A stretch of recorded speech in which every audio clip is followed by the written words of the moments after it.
The strategies and concepts discussed are for educational purposes only and do not represent specific investment, tax, or estate planning advice. Investing carries an inherent element of risk, and it is in everyone's best interest to consult a tax, legal, or investment professional. John Cyndia is an investment advisor representative of, and advisory services are offered through USA Financial Securities Corp., member FINRA SIPC, a registered investment advisor. Life Stages Advisory, Dean, Remington, and Danielle are not affiliated with USA Financial Securities. Welcome to episode 25 of WTF, Wealth, Taxes, and Finances. I'm your host, John Cyndia, certified public accountant and personal financial specialist. In the studio today, I have with me Danielle Frye. She's an estate planning attorney from the firm of Krugliak, Wilkins, Griffiths and Doughtery. Doughtery. Yeah. Okay, I knew I was going to ask you about that before. KWGD for short. Okay, that's a mouthful. Perfect. And Dean's joining us in the studio again today. Hi, Dean. Hello. We're going to get basically we're going to talk about estate planning, and we're going to have 2 or 3 episodes here.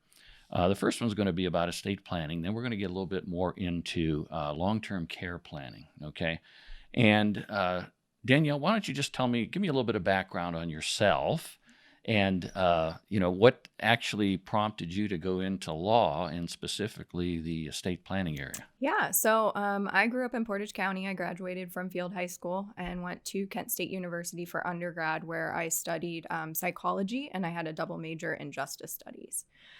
Originally, the plan was back when I was 19 years old, decided I wanted to be a forensic psychologist. So the plan was to go on and get my PhD in clinical psychology and do all of the research and that type of thing. I wanted to work in a prison with the inmates. Individuals in prison typically have a higher rate of mental health issues. So that was where I wanted to focus. Almost an NCIS person, right? Yeah. And that was definitely really popular at the time, but it was something I was always interested in. But when I was in my last year of undergrad, I was involved in research, and I didn't really like that. And a lot of what the PhD programs focus on is research. Okay. So I took a couple courses in law for my justice studies degree, and I really liked them. And one of my professors had asked if I had ever considered going to law school. And at that point I hadn't. So I just studied for the LSAT, took the LSAT, did well, and decided, yep, this is what I'm going to do. Okay. So I went to law school at Akron, the University of Akron School of Law. And I graduated from that program in May of 2017. Oh, okay. My first course I took in wills, which is essentially an estate planning course. It was my first summer of law school, and I really, really enjoyed the material. And now that I'm in the practice, I find that estate planning and probate and trust administration has some similarities to what I learned in the psychology program, because I'm dealing with families, individuals that are handling death differently depending on the situation. And so it definitely ended up being a good fit. But yeah, I took the Ohio bar in July of 2017. You have to wait an awful 3 months for your results. So I found out I passed. And then very recently I took the Florida bar in 2019, the summer of 2019, and I've also passed that. So I'm licensed in Ohio and in Florida. Okay. Is the firm also there in Ohio and Florida? Yeah, so we have offices in Canton, Alliance, New Philadelphia, Akron, and Massillon, and then we do have an office in Sugar Creek, so we're kind of all over the map. Okay. We have several attorneys that are licensed in Florida. Most of them are concentrated in the estate planning section, just because a lot of our clients are snowbirds. Okay. So they'll either reside in Florida or they'll go down to Florida, less than 6 months out of the year, but it still makes sense for them to have Florida documents. And in order to draft documents in another state, you have to be licensed there. Gotcha. For those people listening in, New Zealand and Utah, this is in Ohio. So you can at least go to the map and start looking for those cities that Danielle was talking about. When is a good time, and give me a little bit of criteria that some of the people could listen to about estate planning in general. I mean, are there certain ages they should consider? Is there certain types of assets or a certain net worth before they should start doing any of this, or what? That's a common misconception, that you have to have a certain amount of money to have an estate plan, but technically everyone over the age of 18 should consider doing some type of planning. It's my turn. Just because if you're over the age of 18 and something happens, and what I mean by something happens, either you become incapacitated or you pass away. If you don't have planning documents in place, then basically the law of the state of Ohio says what happens in that situation. And so a lot of times the court has to be involved if you are either incapacitated or you pass away, whereas if you do your planning ahead of time, you can typically avoid or hopefully avoid the court involvement. Okay. And you always hear he died testate or intestate. How is that? Explain those differences if you could, and just basically if they don't have anything, what's the state force you to do? Yeah, so testate and intestate both involve a process through the court system, so through the probate administration. So if you're going through probate, you can either be testate or intestate, or have died testate or intestate. Testate means that you died with a will. Intestate means that you died without a will. If you die intestate without a will, then again, the law has basically default rules for how things would be distributed, who gets to serve as your fiduciary, that type of thing after you pass away. Okay. And so again, even if what you say in your will is consistent with what Ohio law says, if you were to die without a will, it still is helpful for you to be able to make those decisions ahead of time. Okay. All right. Dean, what questions do you have just in general, being that millennial, just over 18, you qualify. Yeah, right, yeah. 22. 22? Close enough. Yeah, it's within 4 years. What took you so long to come here and get, get educated about, did you know that you had to do something by 18? I didn't. No idea. I had no idea.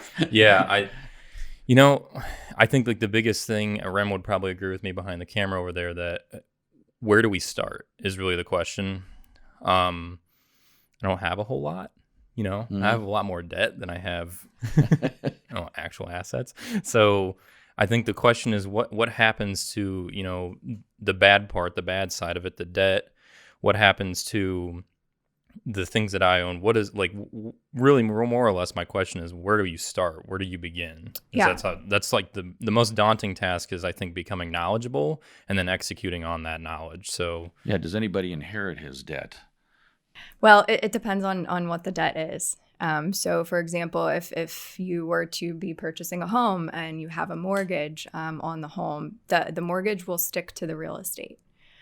So that doesn't really go away, but it's not really that somebody individually inherits that. It's if they inherit the real estate, then, they have to continue paying the mortgage or the bank can foreclose. Okay. But if it relates to, you have a credit card, it really just depends on the situation. If there's a creditor and you pass away, they have 6 months to file a claim against your estate. If they fail to do that within the 6 months, then the claim is barred. And so essentially that debt just goes away. No one's really responsible for it. So it depends on how the debt is structured. What about school debt? If as long as there's not, a cosigner or, somebody else's credit attached to that. Gotcha. Yeah, it's the same situation. So if it's a cosigner, they'd be responsible for the balance of the...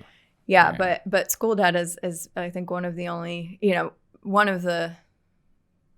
guess there's not too many types of debt that will stick around even if you file bankruptcy. Okay.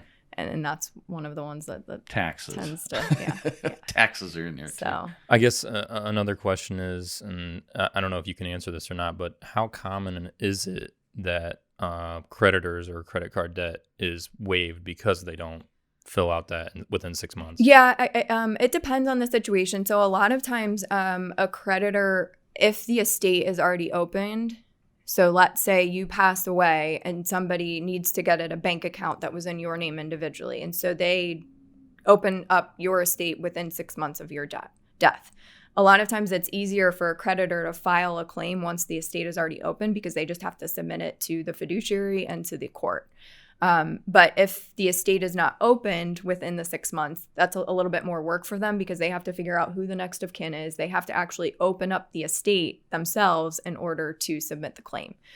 So they kind of just weigh the amount of the debt and how much it would cost in attorney's fees and court costs to go through that process. With credit card debt, I think most of the time, if it's, a few $1,000s, it's not worth, going after.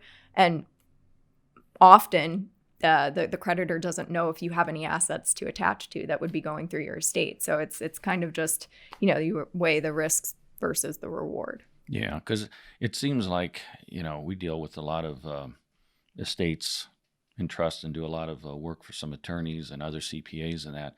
And it's always gotten to the point where they're saying, why is it taking so long? And even though it should be fairly quick, I think it's statutory, like you said, they got 6 months and they might have 3 months on this. And, yes. There's a minimum, like 9 months, do you have it? But we've had estates open for 3, 4, 5 years. I'm sure other ones have been for far longer than that. Yes. Along that line, we're talking about the wills. What's the difference between, when someone should decide whether they need a trust versus just a will? And I know there's combinations, pour over wills, but if you can clarify a little bit of that. Yeah, absolutely. So, when there was still estate tax, specifically in Ohio, that we repealed back in 2013, and when the federal estate tax was a lot lower. Right now, the federal estate tax is over $22 million per married couple. We're safe. We're safe. I know, most of us will scoot right under that. That's scheduled to sunset back to the amount that it was before it was raised, which will essentially be about $5.5 million per person, which still, I think even at that threshold, it was less than 0.5% of individuals die being subject to estate tax. Wow. And so, it doesn't really affect a lot of people. But back when there was a state estate tax and the exemption was lower, I mean, you could have just, a regular type estate, $600,000, and have to worry about planning for the estate tax issues. And so at that point, a lot more people had trusts or would do trust planning specifically to do the tax planning.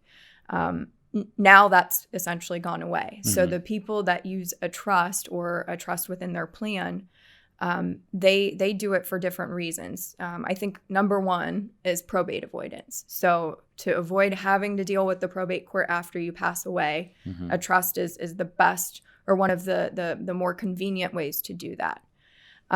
People also like to have the flexibility of a trust. So you can, in a will, say, that you want assets to be held for a minor or somebody until they reach the age of 25. But that means there's ongoing court administration during that whole pendency of the administration of that asset. So, there would be reportings to the court up until the minor reached the age of 25, that type of thing.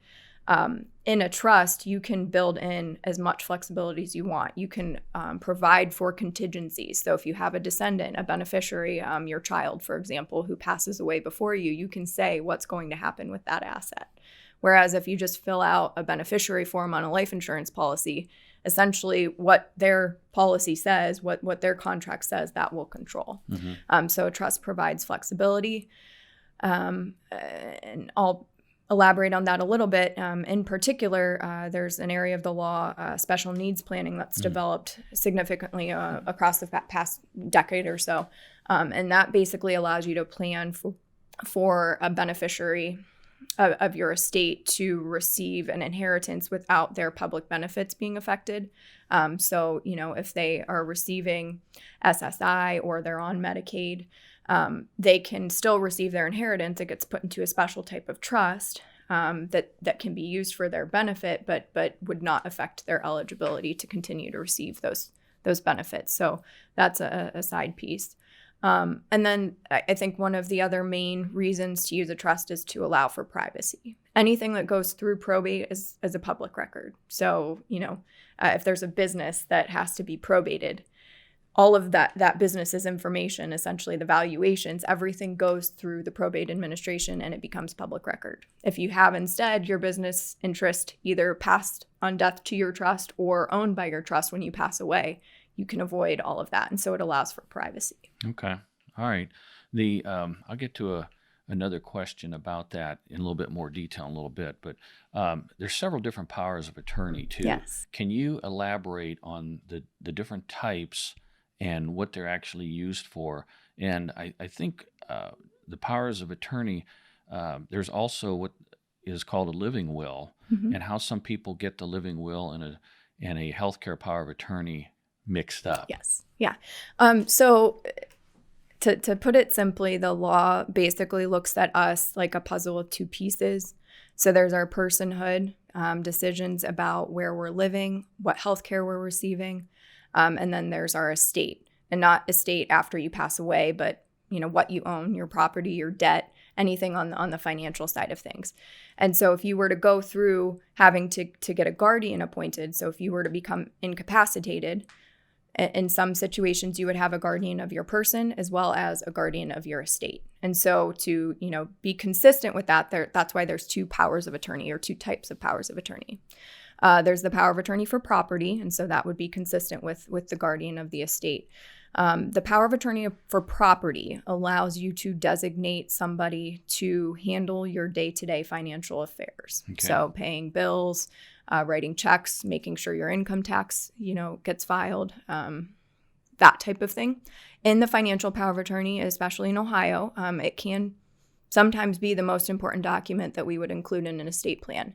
And the reason I say that is because in that financial power of attorney, you can grant special powers to your agent to do the types of planning that might be necessary should you have to go into a long-term care facility. So right now, I have no need to go into long-term care, but it could be, in the future, something happens to me to where I want to be able to protect my assets while also being able to afford living in a long-term care facility. And so in the financial power of attorney, you can designate those powers to your agent. If they're not designated, you're basically out of luck if you're unable to do those types of things by yourself.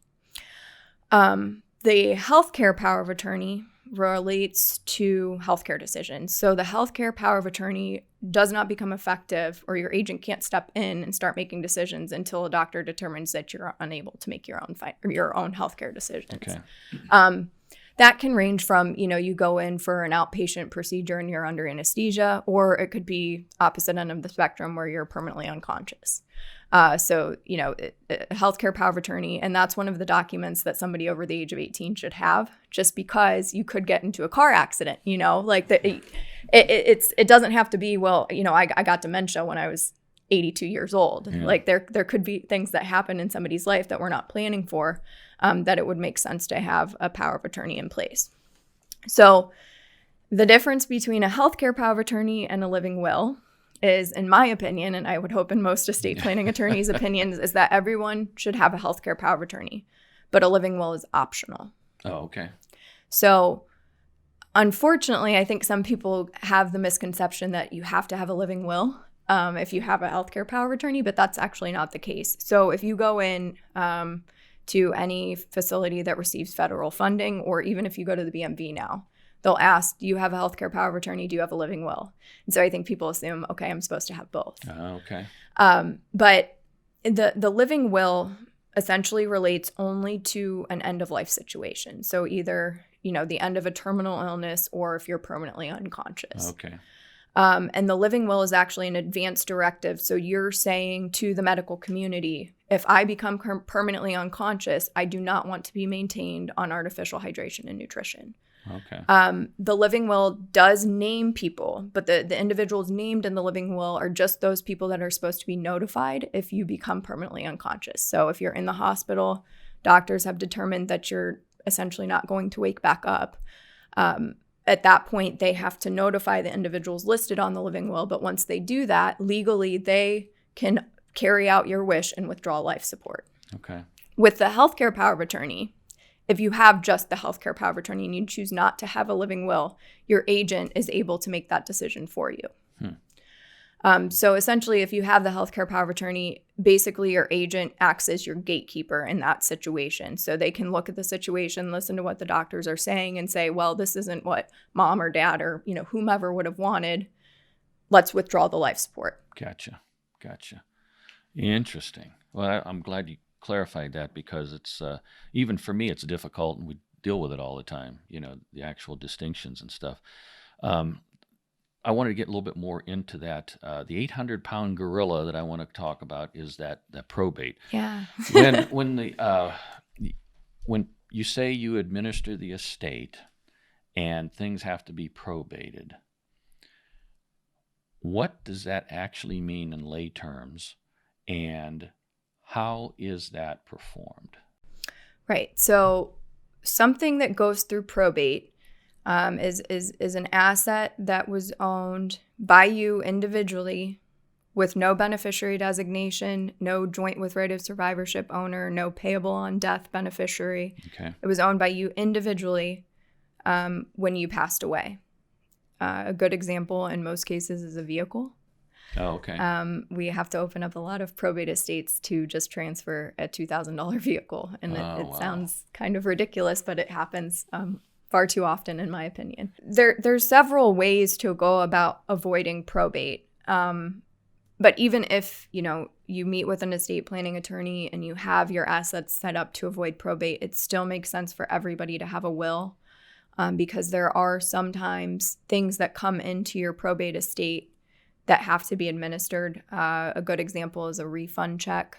That type of thing. That's something you're obviously not planning for, but if you pass away and it's in your name, there's not really a way to get it to somebody else or to your beneficiaries, except for going through probate.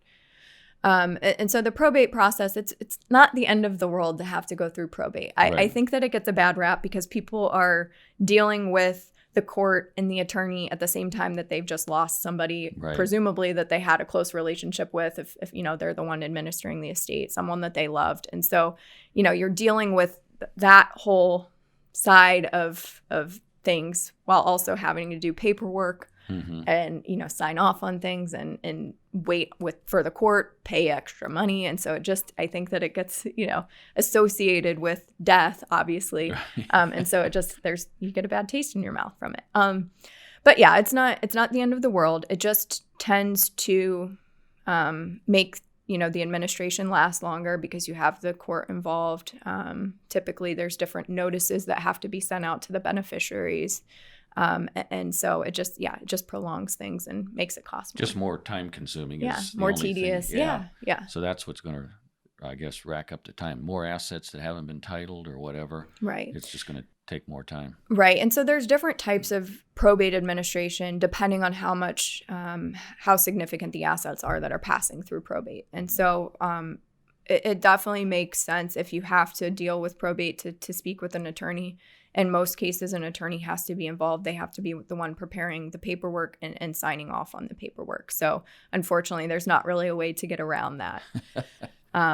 But that's why we have jobs. So Yeah, exactly. And when you had mentioned that, I was going to take it over to Dean then. Payable on death, transfer on death, some things like that. We're used to seeing that more on like bank accounts.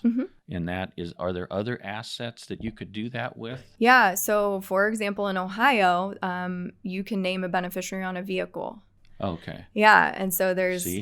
See, you guys, listen. What's nice, if you're married, any number of vehicles under the combined value of $65,000 can pass to a surviving spouse outside of probate. But a lot of times it happens, they'll get everything to the surviving spouse and then the surviving spouse forgets to do anything with those vehicles. And then the children have to deal with the probate after the fact. But for an individual that's not married, or even if you are married, you can designate beneficiaries on vehicles. You have to have the title, so you have to actually own the vehicle outright with no debt. Okay. But it's $16 per title, and there's just a form that you fill out at the BMV, the title bureau that puts it on file. So, you can do that for vehicles, stock, business interests. There's really almost every asset you can figure out, how do I get this to transfer on death? Okay. Because IRAs have beneficiaries and life insurance policies, mainly because they're by contract. Is there any, when would it be necessary? We've had some issues that people have said, I want my IRA to go to my estate. And that has some different tax consequences and things like that.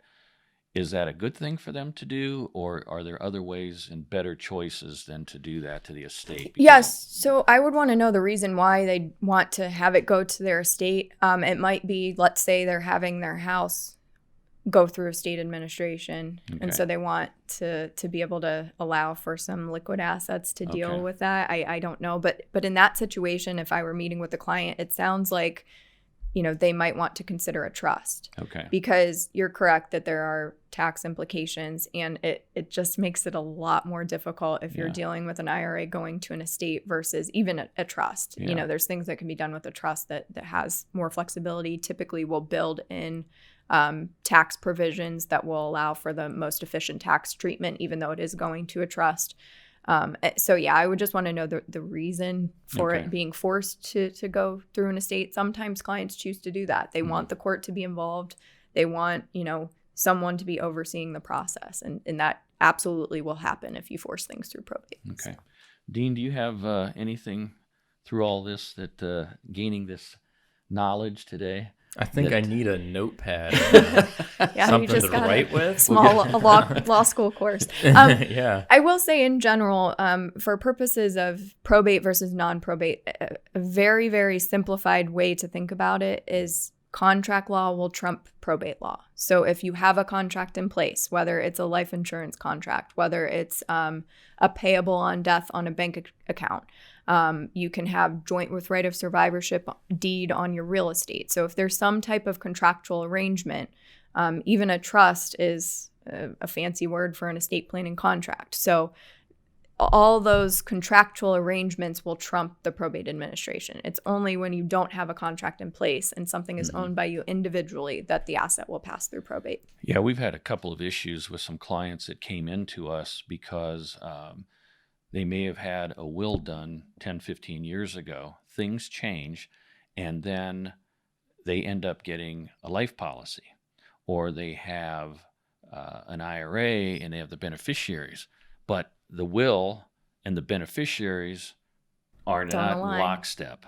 And now they have that, and their intention was in the will, but they overrode it due to the life policy or the IRA.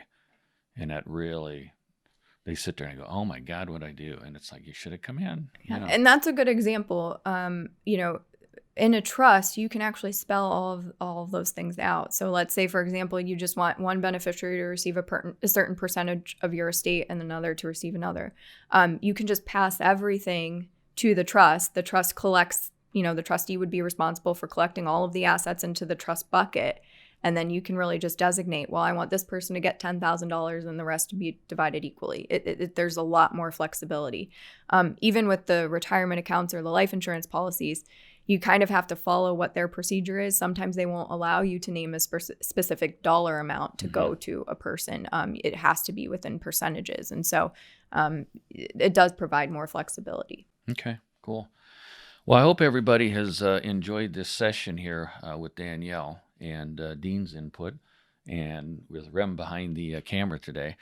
We want to thank you, and please, we want feedback, Jay Cyndia at Life Stages Advisory, or go to the websites we have and tell us any other topics that you'd like to hear, comments about today's topics, and stay tuned for our next podcast and video cast that we're doing. What do they call those? They call those... Just a video. Just a video. Okay, whatever. I don't know. Anyway, see, we're just new with the video stuff. This is only the third one. So the next one will be talking about long-term care planning, okay, Medicare, Medicaid, and what the differences are in long-term care. So until then, thanks a lot. And what do they have to do? They have to like us. Yeah, that's what it is. Okay. Thanks. See you. Bye.